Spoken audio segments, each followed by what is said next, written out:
Hi, it's Ebony Speaks, and I'm back with what I think about Cardi's latest album. Am I the drama?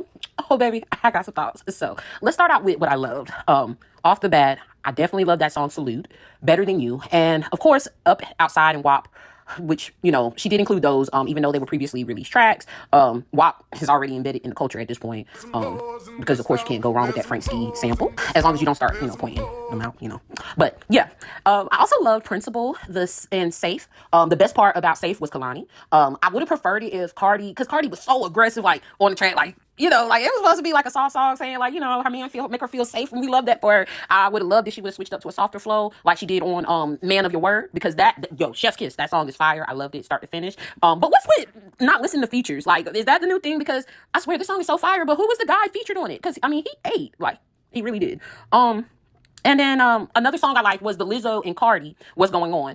That has been on repeat since it dropped, because, besides it fitting with what I'm going through right now in my personal life, the shit was chef's kiss. Like, when I say it's going to be on every breakup scene, final episode, death scene, montages on shows, in movies, like, it's giving a classic for closure, like that type of song. Pretty and Petty is definitely a be a diss. Like Cardi, she was on straight bullshit, and I love that for her. But it was fire. Like, I really loved it. The beat eats. It was giving me like a real West Coast kind of vibe. Mad because you built like your dad is a bar. Okay, like a lot of the haters, that really be what it is. It ain't your face, then it's the body. More than likely, that be most of the time why they bad, girl. Like, I get it. So, I also wish that Principle or Every Time would have been released instead of Imaginary Players, because baby, both them songs was giving songs of the summer. Like, it was giving summer anthem. I see myself, getting ready to Glorilla's TGIF, but then riding out to Cardi B's Every Time. Do you get what I'm saying? Like, it's that kind of, it's giving summer nights party-like vibes.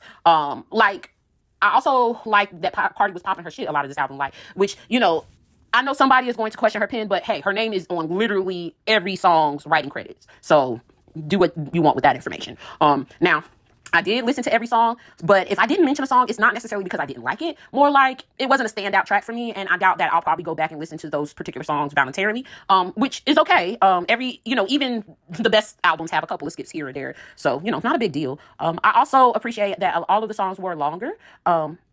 I get most artists avoid that nowadays because, microwave music, like, they need instant gratification. Most songs stay between 2 to 3 minutes. But as a 90s baby, I still enjoy a good 3 to 4 minute long song. Like, especially if it's good, like, honey, yeah. Like, if you catch me with the beat and the lyrics, like, yeah, I'm definitely here for that. And so all the songs, if I'm not mistaken, were 3 to 4 minutes of just beautiful work. Like, you can see the effort there. You can hear the effort there. Like, I get why she was, like, I finally, now that we have the album, I get why she was being kind of protective and kind of nervous about putting it out, because, a lot of y'all are going to hate on it just because it's Cardi, y'all's personal feelings about Cardi. And if you are hating on it, I doubt that you even gave it a fair shot, because she gave y'all exactly what y'all always complaining about. Y'all always saying that, a lot of the rappers, all they talk about is they cootie cat. A lot of the girl rappers, all it is sex, beating girls up. My cat better than yours, my butt bigger than yours. No, she didn't give us, Cardi gave us vulnerability. She gave us honesty, not just rapping about her cootie cat, but she gave us like some of her pain, some of her joy. She did just that. Now, what do y'all think?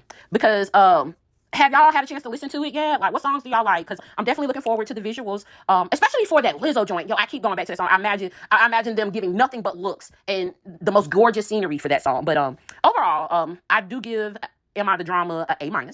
I wanted to give it an A+, but it felt like having WAP, Up and Outside on there were kind of a cheat code, because they're already hits. Like, they're already established. I'm not mad at it, because a lot of artists are doing this nowadays, but as a Cardi fan, just seems like, sis, you could have just went ahead and dropped the mixtape. I mean, 8 years, honestly, like, I'm sure some of those songs that you gave us might have been sitting in the cut for a little while. I know a couple of them, your flow was a little bit dated. Like, they probably did some mixing and mastering to try to get it to where it sound like it was supposed to be released in 2022 or whatever. But, for the most part, I will give you, like, it was an amazing album. Now, the only reason that I took them little points off for the originality, and of course, lyric content, is one particular reason, which I already mentioned about the feeling like WAP was a cheat. But the second reason is because of her doubling down on that I'd rather die on the table than look like you. I forgot which track she says it on, but that was a tweet that had kind of caused a little bit of a uproar on social media, and understandably so.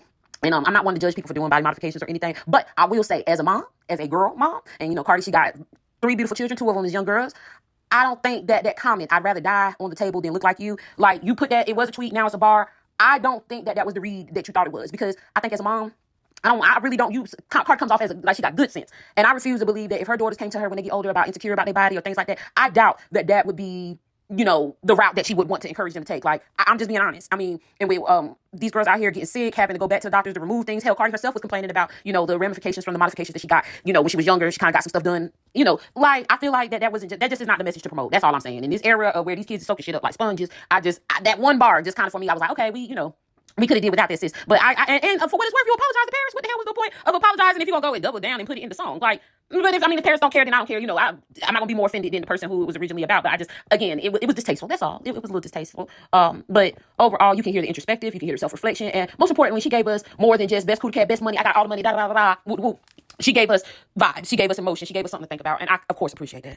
By the way, I don't know if I gave Cardi enough credit because I know I said A-, but I just want to make sure I emphasize how amazing she did. I love the Janet sample. I love all the little callbacks to Invasion of Privacy. Like, if you pay attention to the lyrics, she does a couple little nods. I even love like how you can still see where she is inspired by other artists. Like, I felt some Meek in there.